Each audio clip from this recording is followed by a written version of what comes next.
Kenapa kita sholat 5 waktu? Kenapa kita ke masjid 5 waktu? Kenapa tidak 1 kali saja 17 rakaat? 1 kali saja, sudah itu tidak sholat lagi. Besok lagi 17 rakaat. Kenapa dipisah-pisah waktu-waktunya? Subuh, zuhur, asar, maghrib, isya. Itu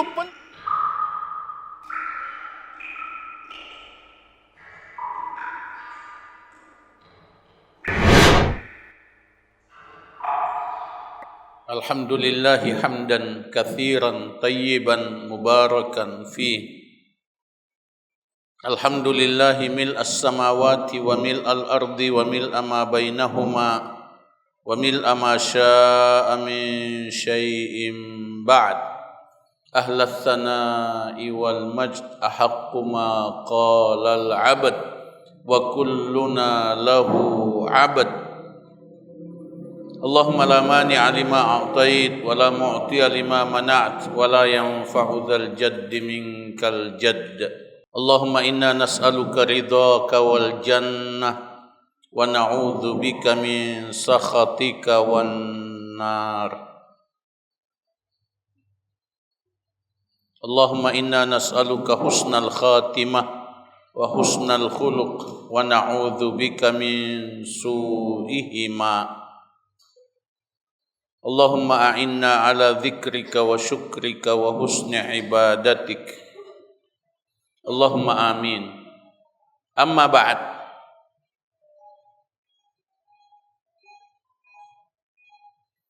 Para bapak, para ibu, anak-anakku, para santri, kita saling mendoakan kebaikan. Inni uhibbukum fillah. Saya mencintai antum semua karena Allah. Barakallahu fikum. Semoga Allah memberkahi kita semua.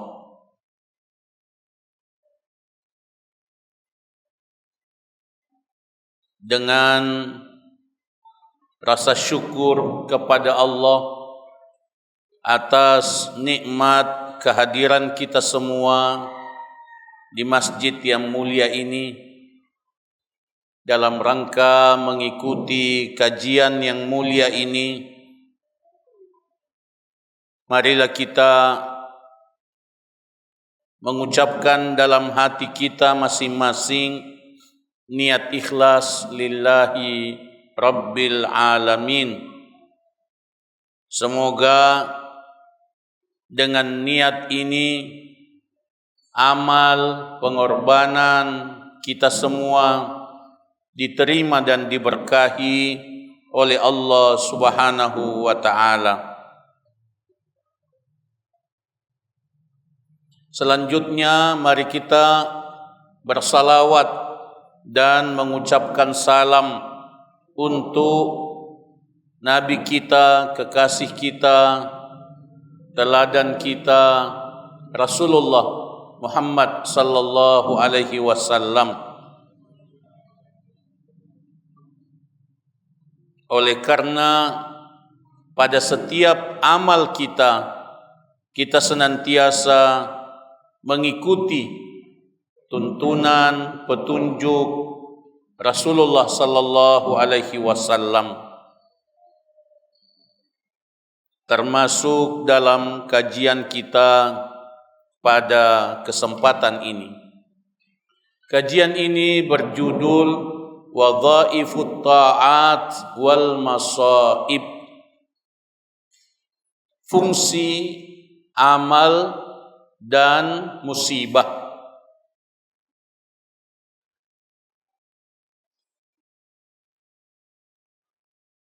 Muqaddimah.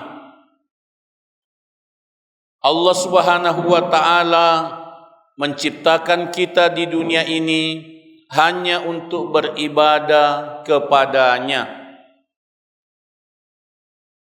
Allah taala berfirman, "Wa ma khalaqtul jinna wal insa illa liya'budun."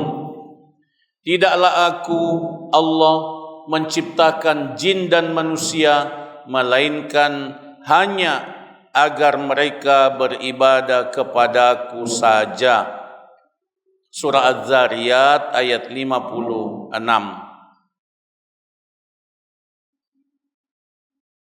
Karena itu maka semua yang kita kerjakan dalam kehidupan ini mesti kita niatkan sebagai ibadah kepada Allah semata.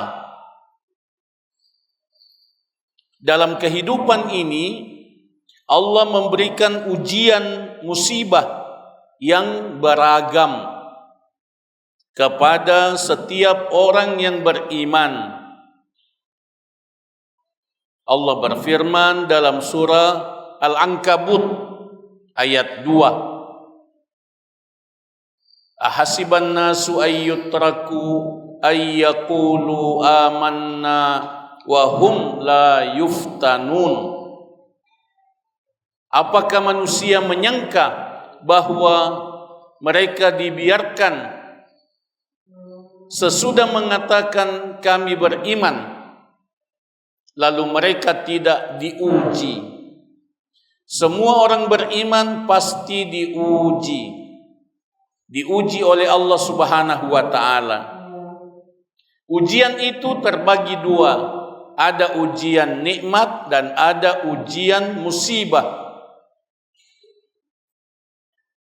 Allah berfirman dalam surah Al-Anbiya ayat 35. Wa nabluukum bisyarri wal khairi fitnah wa ilaina turja'un. Kami menguji kamu dengan keburukan dan kebaikan sebagai cobaan dan hanya kepada kami kamu dikembalikan. Ujian berupa musibah, ujian berupa keburukan berbeda-beda. Tidak sama. Ujian kita tidak sama. Ujian kita beragam, berbeda-beda. Allah berfirman dalam surah Al-Baqarah ayat 155 sampai 157. وَلَنَبْلُوَنَّكُمْ بِشَيْءٍ مِنَ الْخَوْفِ وَالْجُوعِ وَنَقْصٍ مِنَ الْأَمْوَالِ وَالْأَنْفُسِ وَالثَّمَرَاتِ وَبَشِّرِ الصَّابِرِينَ. Sungguh kami Allah pasti menguji kamu dengan sesuatu dari kekurangan, dari rasa takut, minal khauf, dari kelaparan, wal ju', wa naqsin minal amwal, kekurangan harta, wal anfus, kekurangan jiwa, ada yang meninggal, orang yang kita cintai meninggal, kekurangan jiwa, kesehatan yang terganggu, ujian penyakit, itu ujian kekurangan jiwa. Wathamarat, kekurangan buah-buahan, gagal panen. Wabasyiris sabirin, dan gembirakanlah orang-orang yang bersabar. Setiap orang beriman diuji, dan salah satu bentuk ujian adalah ujian dengan musibah. Amal ibadah sebagai tujuan hidup, dan musibah sebagai cobaan iman mempunyai fungsi yang sangat penting dalam membangun kepribadian yang dicintai oleh Allah Subhanahu wa ta'ala. Amal itu mendidik kita, ibadah itu mendidik kita. Dalam waktu yang sama, musibah juga mendidik kita. Musibah-musibah mendidik kita. Kesulitan, kesusahan, itu mendidik kita. Problem, masalah-masalah yang kita hadapi, itu mendidik kita. Karena itu adalah fungsi dari musibah dan fungsi dari amal. Fungsi amal dan musibah. Selain pendekatan kepada Allah, untuk mendapatkan rahmat Allah, untuk mendapatkan surga di hari akhirat nanti, amal dan musibah juga mempunyai 3 fungsi utama, yaitu tazkiyatun nafas, taqwiyatun nafas, dan taltifun nafas. Tazkiyatun nafas berarti penyucian jiwa.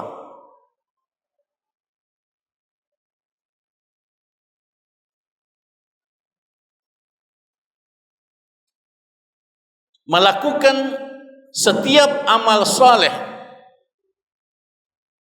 dan semua bentuk kebaikan dengan ikhlas dan ittiba'. Ikhlas, niat ikhlas. Ittiba' artinya mengikuti sunnah Rasulullah sallallahu alaihi wasallam. Itu menyucikan jiwa dari noda dosa dan penyakit hati. Semua amal berfungsi menyucikan jiwa dari noda dosa dan penyakit hati. Allah tabaraka wa ta'ala berfirman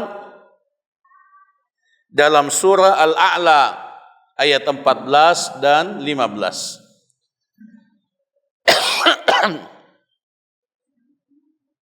Qad aflaha man tazakka wa dzakara isma rabbih fasalla. Qad aflaha man tazakka, sungguh beruntung orang yang menyucikan dirinya. Wa dzakara isma rabbih fasalla, yang berzikir kepada Allah dan sholat. Zikir dan sholat adalah contoh dari amal ibadah. Amal ibadah yang menyucikan jiwa. Karena zikir dan sholat disebutkan sesudah penyucian jiwa. Coba perhatikan korelasi antara ayat dengan statement ini. Mengapa zikir dan sholat dikatakan menyucikan jiwa? Karena zikir dan sholat disebutkan oleh Allah sesudah ayat tentang penyucian jiwa. Ayat yang lain dalam surah Al-Lail, ayat 17 dan 18. Wasayujannabuhal atqa alladzi yu'ti malahu yatazakka. Wasayujannabuhal atqa, akan dijauhkan dari api neraka orang yang bertakwa. Orang bertakwa dijauhkan dari api neraka. Siapa orang bertakwa itu?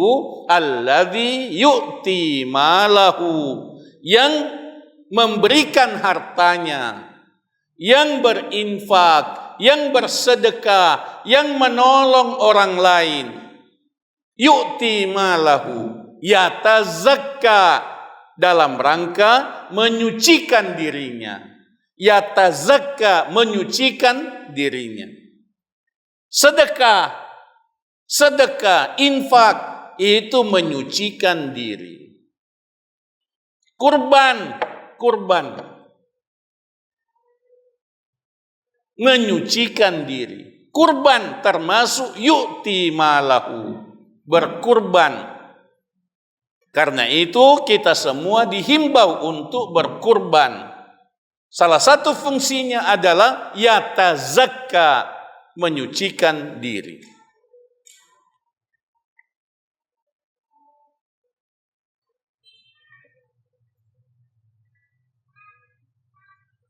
Bukan hanya amal-amal yang disebutkan tadi, salat, zikir, bersedekah itu menyucikan diri. Tidak, itu hanya contoh.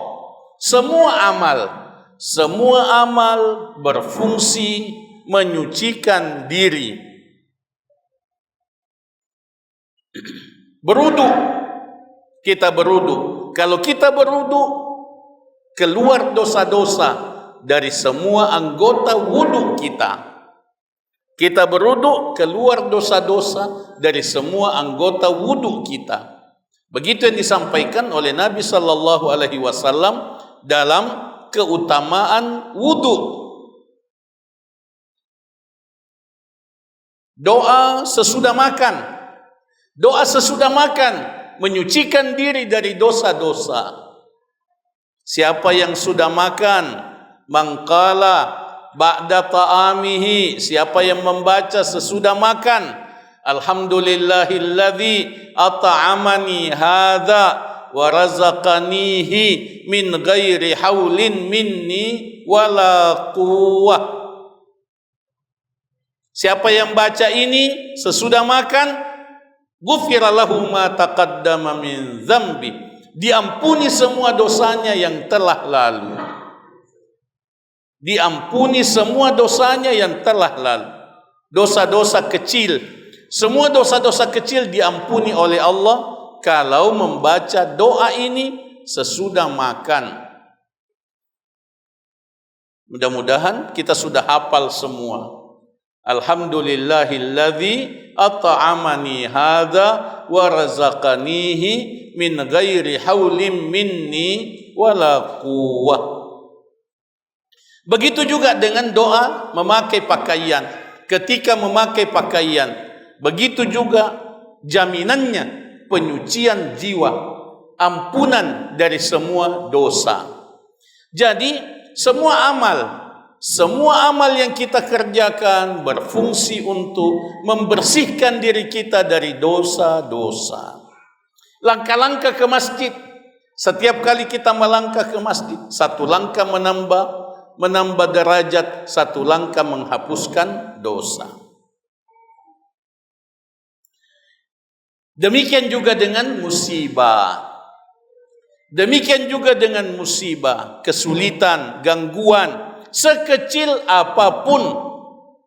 Kalau kita ikhlas, kita sabar, kita ridho dalam menerima musibah, kesulitan itu dengan tauhid, kita tetap mengamalkan tauhid dan sunnah, niscaya semua itu menjadi penghapus dosa, yang berarti menyucikan jiwa. Rasul sallallahu alaihi wasallam bersabda dalam hadis yang diriwayatkan oleh Al-Imamul Bukhari dan Imam Muslim dari Abu Hurairah radhiyallahu anhu, bahwa Nabi sallallahu alaihi wasallam bersabda, ma yusibul muslimah, tidaklah menimpa seorang muslim, min nasabin, dari rasa capek. Bapak Ibu, capek, kita capek saja itu menghapuskan dosa. Capek bekerja menghapuskan dosa. Wala wasabin, tidak juga ditimpa penyakit. Tidak juga ditimpa penyakit. Wala hammin, tidak juga ditimpa kesusahan. Wala haznin, tidak juga ditimpa kesedihan. Wala adza, tidak juga dikena gangguan pikiran, gangguan perasaan. Wala ghammin, tidak juga ditimpa kesulitan keuangan.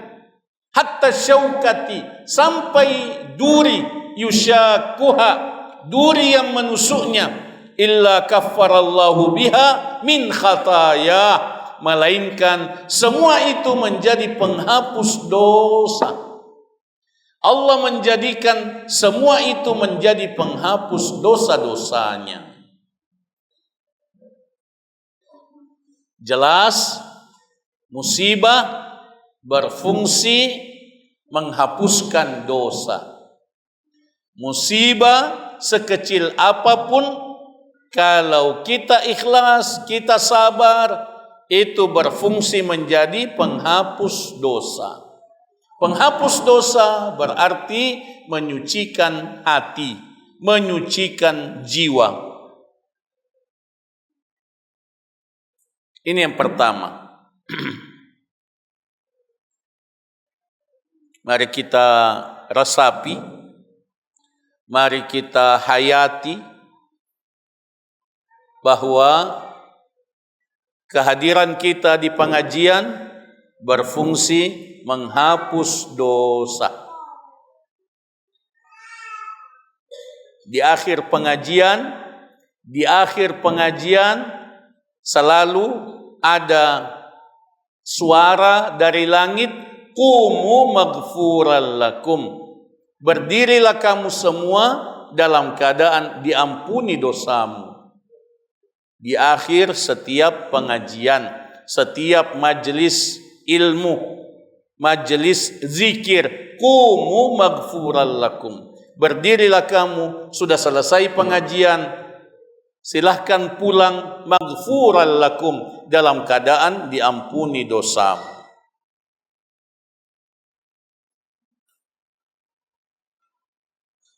Fungsi yang kedua, taqwiyatun nafas, penguatan jiwa.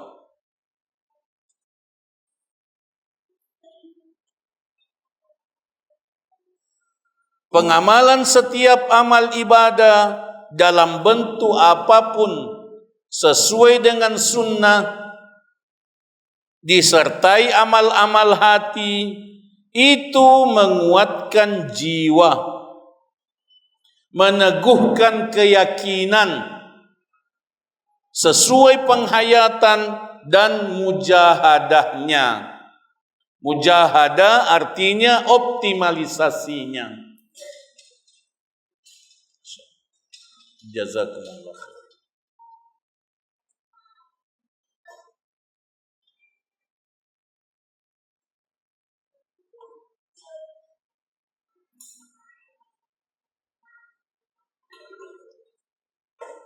Penghayatan amal ibadah yang kita kerjakan itu menguatkan jiwa, menguatkan keyakinan, sehingga kita bisa menyambung amal dengan amal. Karena dalam beramal, kekuatan yang kita butuhkan bertumpu pada kekuatan jiwa. Kekuatan apa yang kita pakai datang ke pengajian? Kekuatan jiwa. Ada dari Sinjai datang ke sini pengajian, kekuatan jiwa. Kekuatan keyakinan. Ada dari Baleanging datang ke sini. Ada dari Bone. Siapa dari Bone?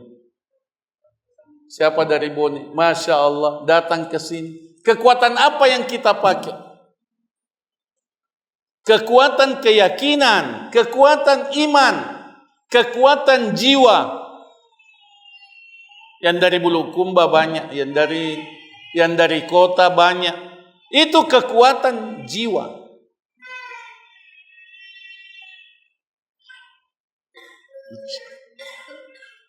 Jazakillah. Jazakillah.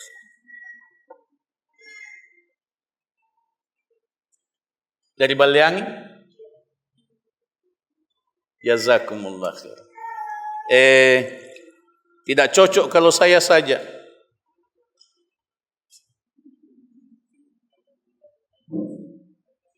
Jangan hanya saya.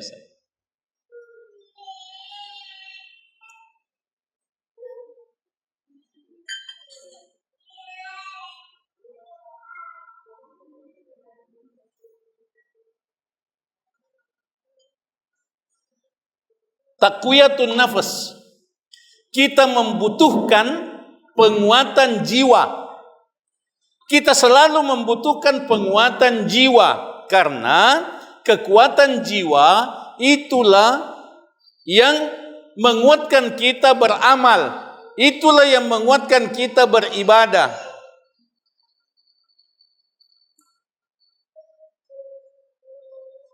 Saudara-saudara kita yang tidak ke masjid, tidak ke masjid salat subuh, tidak ke masjid salat isya, padahal sehat tubuhnya, jiwanya yang lemah, imannya yang lemah.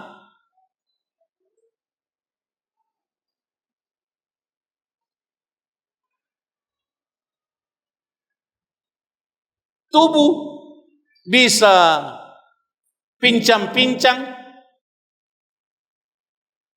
kaki bisa asam urat, tapi kalau jiwa kuat, pincang-pincang ke masjid. Begitu juga dengan amal sedekah, amal bersedekah. Orang miskin banyak lebih dermawan daripada orang kaya. Kenapa? Kekuatan iman, kekuatan keyakinan. Padahal dia miskin. Lebih banyak sedekahnya. Ada juga orang kaya banyak sedekah. Ada juga orang kaya yang kuat imannya. Ini hanya contoh bahwa kekuatan yang kita pakai beramal itu adalah kekuatan jiwa, kekuatan iman. Nah, kita mengulang-ulangi amal, mengulang-ulangi ibadah, selalu ikut pengajian, mengulang-ulangi pelajaran, itu juga isi pengajian, diulangi lagi, dalam rangka menguatkan jiwa. Karena kalau kita berhenti beramal, jiwa kita lemah.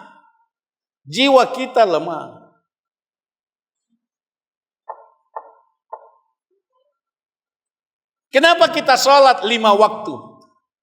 Kenapa kita ke masjid 5 waktu? Kenapa tidak 1 kali saja 17 rakaat? 1 kali saja, sudah itu tidak sholat lagi. Besok lagi 17 rakaat. Kenapa dipisah-pisah waktu-waktunya?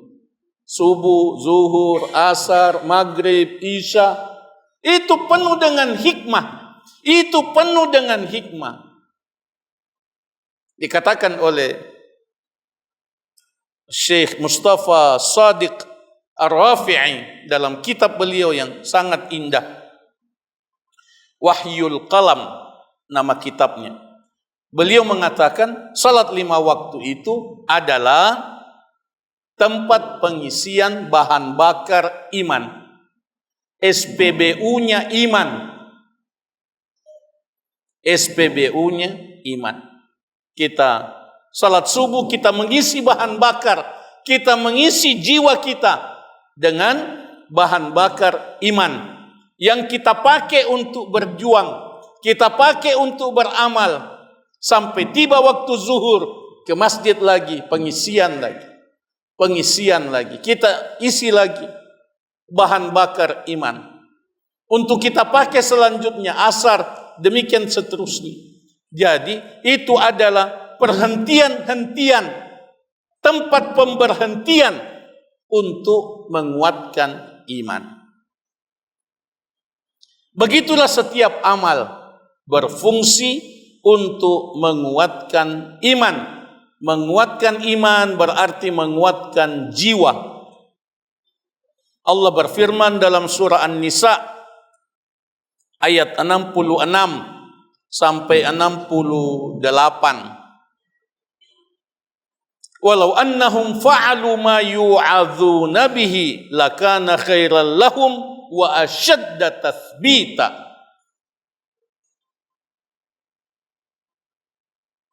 Wa idzal la'atainahum min ladunna ajran 'azima walahadainahum siratan mustaqima. An-Nisa 66-68. Sekiranya mereka itu mengamalkan nasihat, sekiranya umat Islam itu mengamalkan nasihat, mengamalkan pelajaran di pengajian, mengamalkan pelajaran nasihat-nasihat di media sosial, banyaknya nasihat. Kalau itu kita amalkan, lakana khairal lahum. Kita mendapatkan kebaikan. Kita mendapatkan kebaikan. Wa asyadda tathbita, dan mendapatkan penguatan. Tambah kuat iman kita kalau kita amalkan nasihat. Kalau kita amalkan kebaikan, tambah kuat jiwa kita. Tambah kuat jiwa kita. Wa idzal la'atainahum min ladunna ajran 'azima, dan kalau begitu kami Allah memberikan kepada mereka pahala yang besar, mendapatkan pahala yang besar kalau kita beramal, kita beribadah, mengamalkan nasihat, banyak pahalanya, surga pahalanya. Walahadainahum siratan mustaqima, dan kami pasti selalu menuntun mereka di jalan yang lurus. Inilah fungsi amal. Inilah fungsi amal, penguatan jiwa.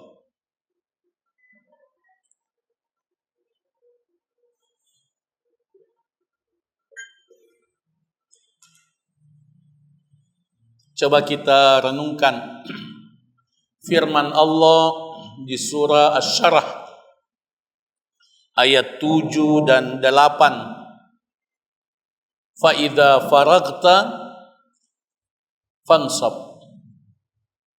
Kalau kamu sudah selesai beramal, bangkitlah. Bangkitlah melakukan amal yang lain. Ayat ini adalah perintah untuk menyambung amal dengan amal. Tasompung ya malakta, tapasi sompung ya malakta, ajak tapetu maka malak. Jangan berhenti beramal, jangan stop, jangan pensiun, jangan istirahat, nanti tidur, bahkan tidur pun amal. Allahu Akbar. Jadikan tidur kita amal, karena kita beramal hati, karena kita selalu berniat untuk mendapatkan ridha Allah. Tidur pun berpahala. Menyambung amal dengan amal itu membutuhkan kekuatan. Membutuhkan kekuatan. Apa yang membuat kita kuat? Pengulangan amal. Pengulangan amal. Kenapa itu? Subhanallah diulangi 33 kali. Alhamdulillah 33 kali. Kenapa tidak satu kali saja? Kenapa diulangi 33, Allahu Akbar 33? Itu pengulangan. Pengulangan itu menguatkan. Kenapa itu Al-Fatihah dibaca setiap rakaat, dibaca Al-Fatihah? Pengulangan. Karena kita disuruh untuk menguatkan. Demikian cara untuk menguatkan jiwa. Tidak bisa kuat kalau putus-putus. Tidak bisa kuat kalau hanya sekali-sekali. Sekali-sekali ke masjid. Bagaimana caranya? Bagaimana mau kuat kalau sekali-sekali? Sekali-sekali mengaji. Bagaimana cara? Sekali-sekali ke pengajian. Tidak bisa. tidak bisa kuat. Jadi memang mesti bersambung, mesti terus menerus. Ini adalah kebutuhan. Banyak orang takabur dengan mengatakan wisem muto, purani wing kalinga, ya muto. Itu saja, itu terus. Bayangkan. Memang dibutuhkan pengulangan. Memang harus diulangi. Buka Al-Quran. Banyaknya kisah yang diulangi di dalam Al-Quran. Banyaknya kisah Nabi Musa dalam Al-Quran itu ada pada setiap juz. 30 juz, 30 kali kisah Nabi Musa. Minimal Nabi Musa disebutkan. Minimal namanya Nabi Musa disebutkan. Suhufi Ibrahim wa Musa. Ada dalam surah Al-A'la. Di setiap juz disebutkan Nabi Musa alaihi salam. Di surah Ar-Rahman, fabi ayyi ala'i rabbikuma tukadziban. Diulangi itu dalam satu surah 31 kali. 31 kali diulangi. Fabi ayyi ala'i rabbikuma tukadziban. Maka nikmat Tuhanmu yang mana lagi yang kamu dustakan? Nikmat Tuhanmu yang mana lagi yang kamu dustakan? Wahai manusia, wahai jin, kenapa selalu mendustakan nikmat Allah? Nikmat mana lagi yang kamu mau dustakan? Itu diulangi 31 kali dalam satu surah. Jadi memang dibutuhkan pengulangan. Dibutuhkan pengulangan. Karena pada pengulangan itu ada penguatan, ada takwiyatun nafas, penguatan jiwa.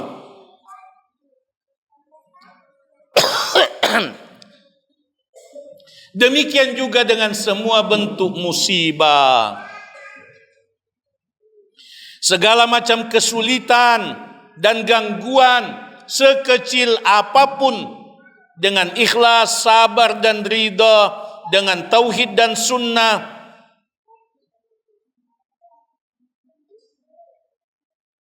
itu sangat menguatkan jiwa dengan taufik Allah Subhanahu wa ta'ala semata. Rasul sallallahu alaihi wasallam dalam riwayat Abu Hurairah radhiyallahu anhu yang dikeluarkan oleh Al-Imamul Bukhari dan Imam Muslim, Rasulullah sallallahu alaihi wasallam bersabda, "Laisa syadidu bisur'ah." Bukanlah orang kuat ialah yang kuat bergulat, kuat berkelahi. Walakinna syadida man yamliku nafsahu 'indal ghadab. Orang kuat ialah yang menahan marahnya, yang menguasai dirinya ketika marah. Itulah orang kuat. Inilah kekuatan jiwa. Inilah kekuatan jiwa yang kita usahakan untuk kita dapatkan dari amal dan dari musibah. Dari amal dan dari musibah. Jiwa kita tambah kuat. Coba renungkan. Salah satu perbedaan kita orang tua, orang dewasa dibanding anak-anak, dibanding yang masih remaja.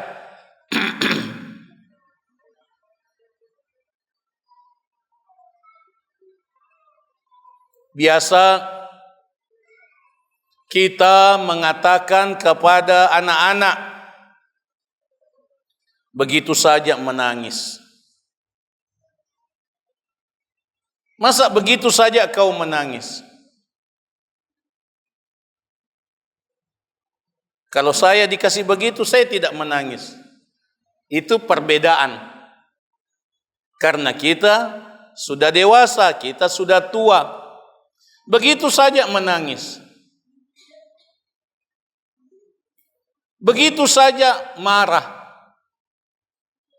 Kita tidak marah lagi karena kita sudah terbiasa. Kita sudah terbiasa. Kita sudah lalui kesulitan-kesulitan yang dihadapi anak-anak kita. Kita sudah lalui. Kita sudah lalui. Sehingga kita tambah kuat. Kita lebih kuat. Jiwa kita lebih kuat dibanding anak-anak. Karena kita telah menjalani banyak kesulitan. Kita telah menjalani banyak kesulitan, banyak musibah dibandingkan anak-anak kita. Makanya kita lebih kuat.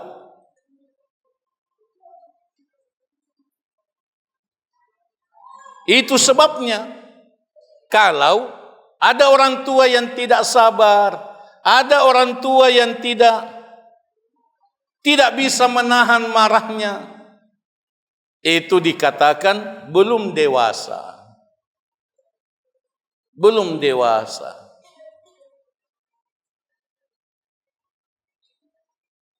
Biasa laki-laki dikatakan seperti perempuan. Biasa dikatakan seperti perempuan saja. Kenapa? Karena tidak kuat. Padahal sesungguhnya banyak perempuan yang jauh lebih kuat dari laki-laki. Perempuan jauh lebih kuat dari laki-laki dari segi iman, jiwa, kekuatan jiwa. Itu yang kedua, fungsi yang kedua. Sekarang fungsi yang ketiga, taltifun nafas, pelembutan jiwa.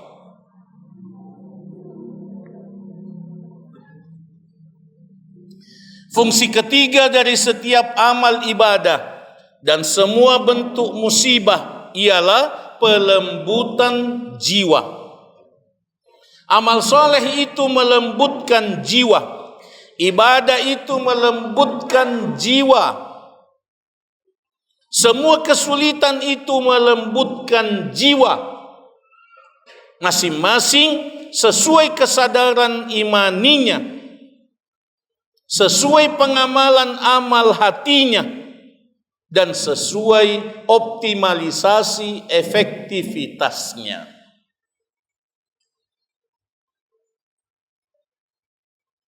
Jiwa kita tambah lembut. Jiwa kita tambah lembut kalau kita beramal hati.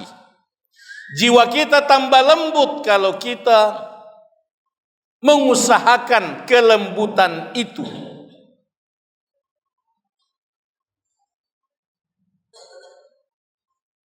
Apa itu kelembutan?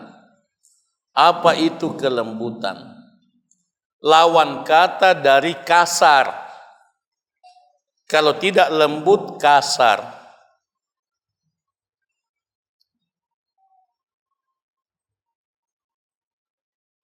Kalau kuat, apa lawan katanya kuat? Apa lawan katanya? Apa lawan katanya keras?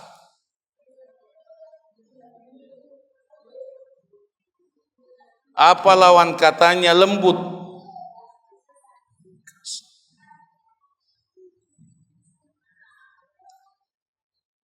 Lembut, halus.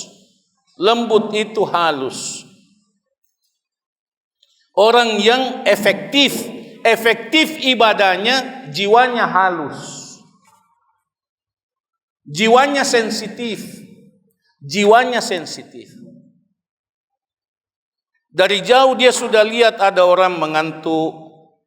Dia sudah tahu ada orang mengantuk. Dari sana, dari jauh dia tahu ada orang yang cerita. Jiwanya sensitif. Itu sensitif terhadap kebaikan dan sensitif terhadap keburukan. Itu amal yang efektif, amal yang berhasil, amal yang berhasil. Begitu juga dengan musibah. Kalau kita sering dapat musibah, jiwa kita lembut, jiwa kita lembut.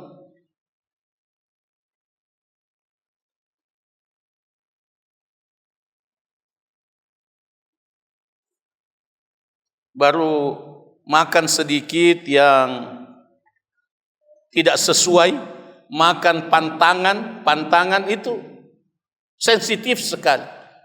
Sensitif sekali. Karena musibah penyakit membuat dia hati-hati betul terhadap kesehatannya. Kenapa? Karena sudah terbiasa. Sudah terbiasa dengan penyakitnya. Sudah terbiasa dengan penyakitnya. Begitu juga dengan orang lain.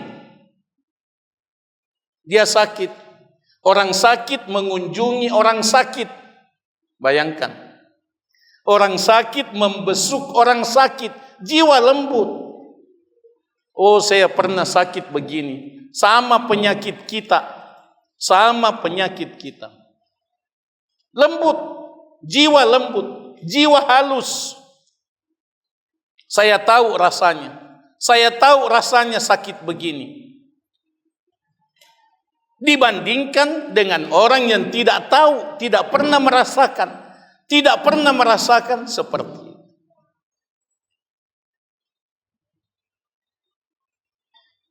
Begitu juga dengan amal ibadah. Amal ibadah itu melembutkan jiwa, menghaluskan jiwa.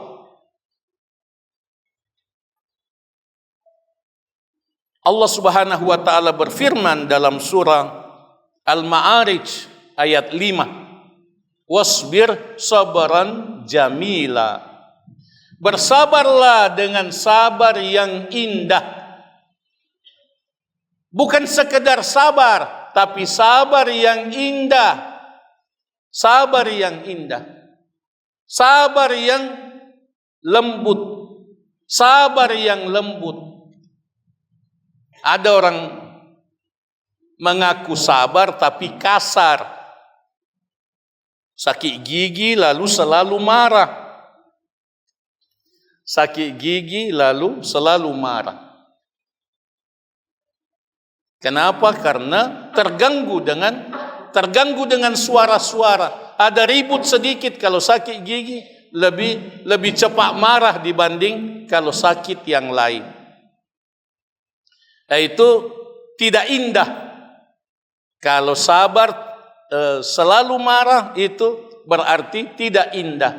Sabar yang indah adalah sabrun biduni jaza', sabrun biduni syakwa. Sabar tanpa mengeluh. Sabar tanpa mengeluh. Itu sabar yang indah. Itu hanya dicapai kalau hati kita lembut, kalau jiwa kita halus. Itu yang kita mau capai dengan amal ibadah dan musibah yang menimpa kita.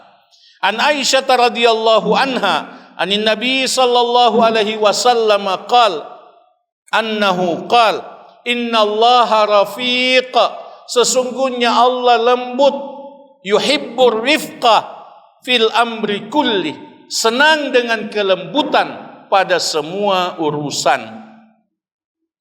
Allah mencintai kelembutan pada semua urusan. Jangan kasar, muttafaqun alaih. Jangan kasar. An Aisyah radhiyallahu anha, anna Nabiy sallallahu alaihi wasallam qala, innar rifqa, sesungguhnya kelembutan, la yakunu fi syai', tidaklah berada pada sesuatu, illa zana, melainkan dia memperindah sesuatu itu, mempercantik sesuatu itu. Maksudnya Orang cantik kalau lembut tambah cantik. Orang setengah cantik kalau lembut tambah cantik. Biar tidak cantik kalau lembut cantik. Itu maksud. Lembut daripada cantik tapi kasar. Sebaliknya. Daripada cantik tapi kasar. Cantik tapi suka marah, itu sebalik. Wala yunza'u min syai'in illa syana. Dan tidaklah kelembutan itu dicabut dari sesuatu, melainkan sesuatu itu menjadi jelek. Menjadi jelek. Tidak cantik. Tidak cantik lagi karena tidak lembut.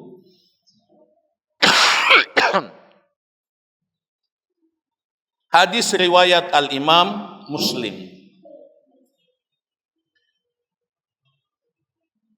Kiat-kiat efektivitas amal dan musibah.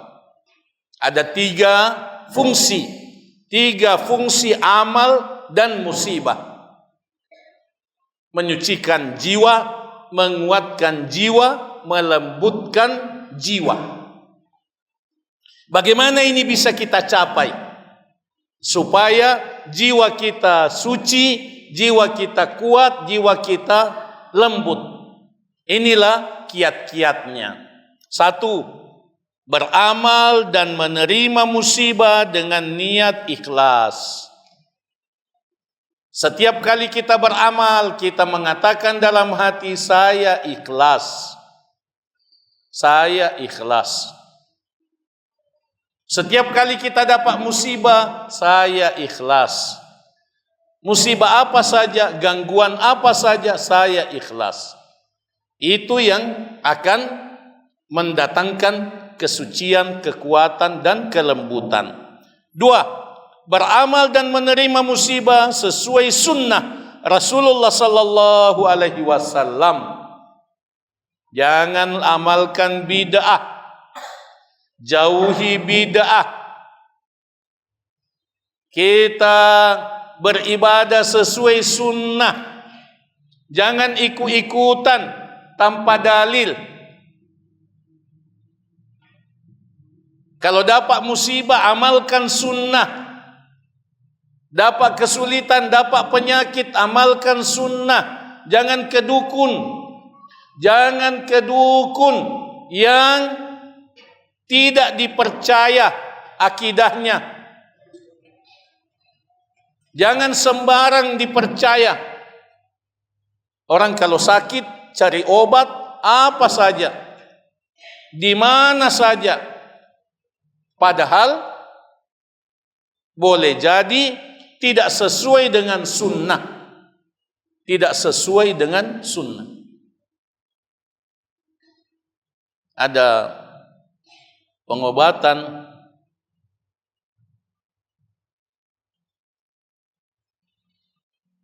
ada penyakit apa namanya itu yang kadang-kadang di sini tumbuh bernanah, apa namanya? Sikat apa? Tangrapali. Ya, apa bahasa Indonesia itu?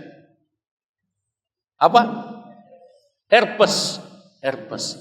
Ada yang mengobati herpes dengan dijilat. Mesti dia jilat itu, ustadz. Mesti ustadz itu menjilat itu herpes. Sembuh.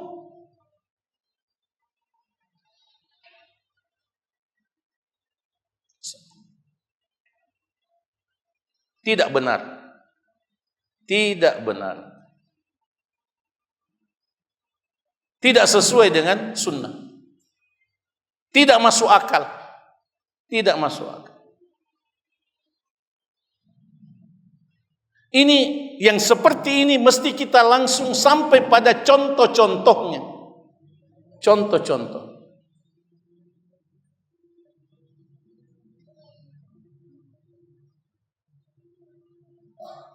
Ada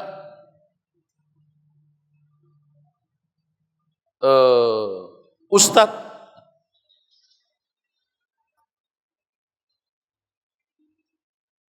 mengobati dengan doa, katanya doa saja. Dengan air minum. Langsung dikasih dan diminum, disuruh pakai mandi, sembuh. Yang masalah itu ada pada langsung sembuh. Tidak lama, langsung sembuh. Dengan minum air yang sudah dibaca oleh ustaz. Tidak begitu ruqyah. Terutama kalau ustaz itu merokok, tidak sholat, atau tidak dilihat di masjid, jangan percaya. Jangan percaya. Tidak tahu apa yang dia baca. Kita tanya, apa tak baca? Tanya, apa yang dia baca? Kita kalau sakit, keluarga kita kalau sakit, pokoknya biar di Papua didatangi juga. Biar di tempat jauh didatangi juga. Yang penting sembuh. Yang penting sembuh. Kita cari kesembuhan. Kadang-kadang tidak lagi mengikuti sunnah Nabi, tidak lagi mengikuti tauhid, mengamalkan tauhid. Itu penting. Kalau dapat musibah, itu supaya jiwa kita kuat, kita mesti menguatkan tauhid dan mengikuti sunnah. 3, beramal dan menerima musibah dengan amal-amal hati yang optimal. Amal-amal hati yang optimal, selalu mengulang-ulangi di dalam hati, saya yakin, saya ikhlas, saya syukur, saya sabar. Di dalam hati, saya tawakal, saya cinta kepada Allah, saya takut kepada Allah, saya bertaubat kepada Allah, saya rindu masuk syurga, saya bahagia dengan iman dan amalku. Itu diulang-ulangi dalam hati. Itu diulang-ulangi dalam hati. Itu yang dimaksud amal hati. Itu dalam semua amal dan dalam semua musibah. Serta tafakkur, memperbanyak tafakkur yang benar dan baik. Oh, ini penghapus dosaku. Ini penghapus dosaku. Saya ibadah ini menghapuskan dosa. Saya dapat musibah ini menghapuskan dosa. Tafakkur, kita tafakkur, kita memperbanyak, mempersiapkan diri untuk kematian yang baik. 4, beramal dan menerima musibah dengan penghayatan ketiga fungsi amal dan musibah. Penyucian jiwa, penguatan jiwa, pelembutan jiwa. Itu yang kita hayati pada setiap amal dan musibah. Mudah-mudahan ini menyucikan jiwaku, menguatkan jiwaku, melembutkan jiwaku, sambil merasakan efektivitasnya. Kalau kita sudah sholat, biasakan mengucapkan saya bahagia. Biasakan mengucapkan saya bahagia. Saya senang sudah sholat. Saya lega sudah berdoa. Biasakan, ucapkan. Itu merasakan efektivitasnya.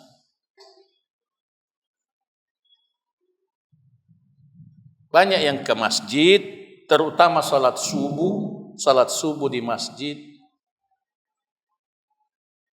Tidak bisa senyum kalau sudah salat. Kalau sudah salat mata musuh. Si tetai tahu mata musuh man, tidak ada yang senyum. Tidak ada yang senyum. Wajah-wajah mengantuk. Dan memang mengantuk. Mengantuk. 2, tidak ada yang saling menyapa. Tidak ada yang saling menyapa. Kalau sudah sholat, berzikir sejenak, cepat-cepat pulang, cepat-cepat pulang. Tidak ada yang menyapa jamaah. Tidak ada yang menyapa teman-teman. itu tidak merasakan efektivitas ibadah. Mesti kita hayati itu bahwa alhamdulillah kita salat subuh lagi, alhamdulillah kita bahagia ini, dapat hidayah.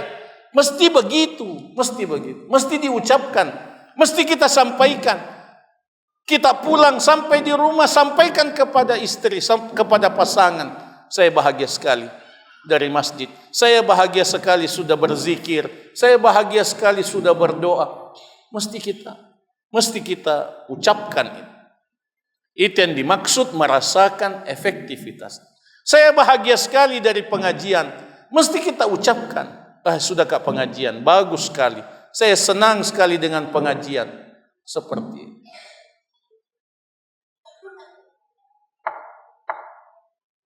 Jangan biasa-biasa saja. Jangan diam-diam saja. Bahkan senyum juga tidak. Itu tidak benar. Itu tidak benar. 4. 5. Memaksa-maksa diri untuk benar-benar memastikan bahwa kita telah mencapai tingkat efektivitas amal dan musibah yang kita harapkan. Passa-passa ya letak makamala, tapassa-passa ya letak lauri masjid passa-passa ya letak mengaji, passa-passa ya letak mesempaja sunnah. Paksa ya letak. Paksa diri. Karena biasanya ada saatnya yang enak-enak itu dipaksa-paksa pertamanya. Betul atau benar? Paksa. Awalnya terpaksa, lama-lama jadi ketagihan. Awalnya terpaksa, lama-lama jadi ketagihan. Mau terus, jadi mau terus. Kenapa? Karena memang dirasakan manfaatnya. Dirasakan manfaat. Jiwa kita ini lemah. Jiwa kita ini sakit. Orang sakit tidak suka makan. Orang sakit tidak suka makan. Orang sakit yang manis terasa pahit. Yang manis terasa pahit. Begitu juga dengan jiwa yang sakit. Jiwa yang sakit tidak suka sholat. Tidak suka mengaji. Tidak suka mengaji. Karena sakit. Padahal di situ obat. Pada ibadah itu obat. Paksa diri. Supaya sembuh. Supaya jiwa kita sehat. Paksa diri. Jangan dituruti itu penolakan terhadap ibadah, karena jiwa kita akan tambah sakit. Ini penting, paksa diri. Itu yang disebut dengan mujahadah, optimalisasi, jihadun nafas, berjuang melawan hawa nafsu. Agar supaya kita merasakan efektivitas dari amal. Begitu juga dengan musibah. 6. Memperbanyak berdoa dan berzikir kepada Allah, agar Allah menerima dan memberkahi semua amal ibadah kita. Berdoa. Milodoa kiripang Allah Ta'ala. Agar Allah Subhanahu wa Ta'ala selalu memudahkan kita beramal. Allahumma a'inni ala dzikrika wa syukrika wa husni ibadatik. Berdoa kepada Allah, minta hidayah. Allahumma inni as'alukal huda wat tuqa wal afafa wal ghina. Allahumma habbib ilainal iman wa zayyinhu fi qulubina. Dan doa-doa yang lain, termasuk dengan bahasa kita masing-masing. Berdoa agar diterima. Rabbana taqabbal minna innaka antas samiul alim. Ya Allah, terima amalku. Ya Allah, terima ibadahku. Ya Allah, terima kesabaranku. Saya sudah bertahun-tahun sabar. Ya Allah, terima kesabaranku. Itu penting untuk kita ucapkan, karena Allah mendengarkan ucapan kita. Allah mengabulkan permohonan kita, termasuk ketika kita ditimpa musibah. Ketika kita ditimpa musibah. Ini 6 kiat agar kita bisa merasakan efektivitas amal kita. Amal yang efektif adalah amal yang mendapatkan hasil dari fungsi-fungsi amal. Musibah yang efektif adalah musibah yang mendapatkan hasil dari fungsi-fungsi musibah. Doa nabawi pilihan. Allahumma hdini li ahsanil akhlaq, la yahdi li ahsaniha illa anta. Wasrif anni sayyi'aha, la yasrifu anni sayyi'aha illa anta. Ya Allah, tuntunlah, bimbinglah saya untuk mendapatkan akhlak yang terbaik, akhlak yang paling baik. Tidak ada yang bisa membimbing saya kecuali Engkau, dan jauhkanlah saya, palingkanlah saya dari akhlak yang jelek, karena tidak ada yang bisa memalingkan saya darinya kecuali Engkau. Kita baca sama-sama. Ini mau dihafal ini. Untuk yang belum menghafalkannya, yang sudah hafal mau dibaca setiap hari. Dibaca setiap hari. Kita baca sama-sama. Allahumma ihdini li ahsanil akhlaq, la yahdi li ahsaniha illa anta. Wasrif anni sayyi'aha, la yasrifu anni sayyi'aha illa anta.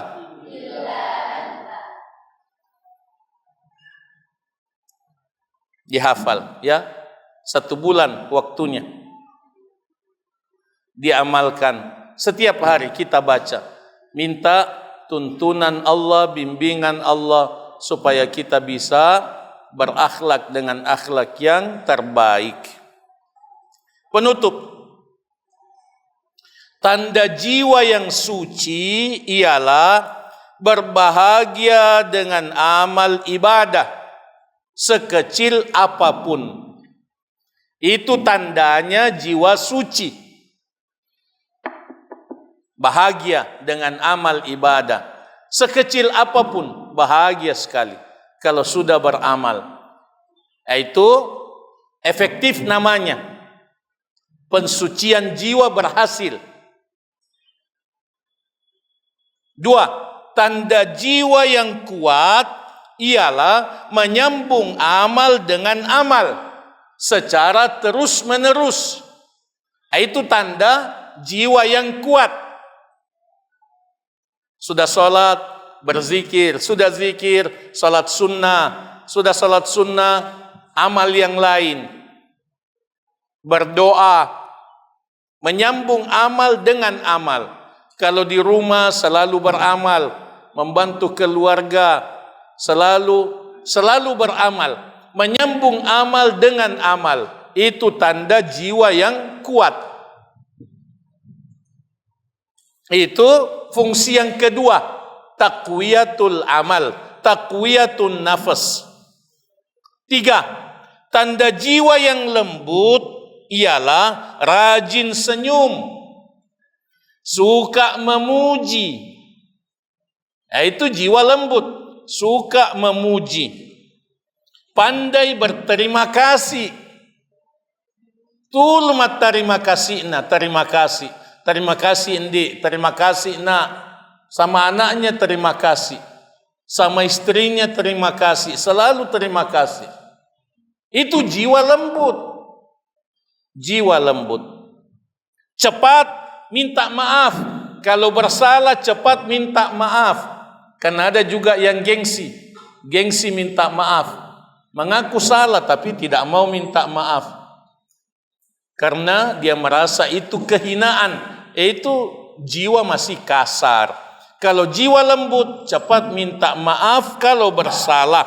Sopan sikapnya, santun, pemaaf, dan seterusnya. Inilah tanda-tanda jiwa yang lembut. Kalau ini belum dimiliki, berarti kita masih kasar. Jiwa kita masih kasar.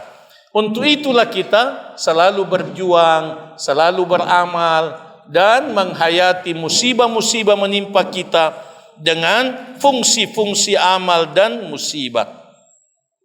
Semoga Allah senantiasa menambahkan hidayahnya kepada kita semua. Inni uhibbukum fillah, barakallahu fikum. Kita saling mendoakan kebaikan. Aqulu qouli hadza wa astaghfirullah li wa lakum.